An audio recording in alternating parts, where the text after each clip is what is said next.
The technique enabled studying the function and range of signaling molecules during embryogenesis by transplanting ectopic signaling sources. It also facilitates the efficient generation of germline mutants.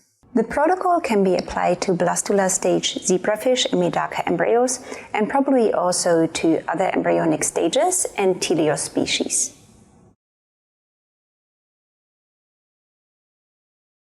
To assemble the transplantation device, connect a luer tip 25 microliter gas-tight syringe to a micropipette holder using the luer lock fitting, then mount the device directly onto a manual micromanipulator.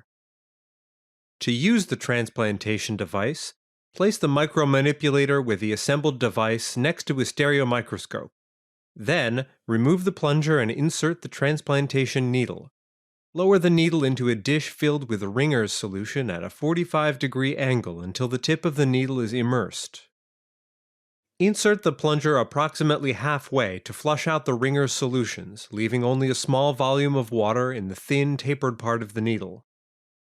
When using a transplantation needle for the first time, coat the inside of the needle by drawing up yolk from a sacrificed embryo and expelling the yolk material completely.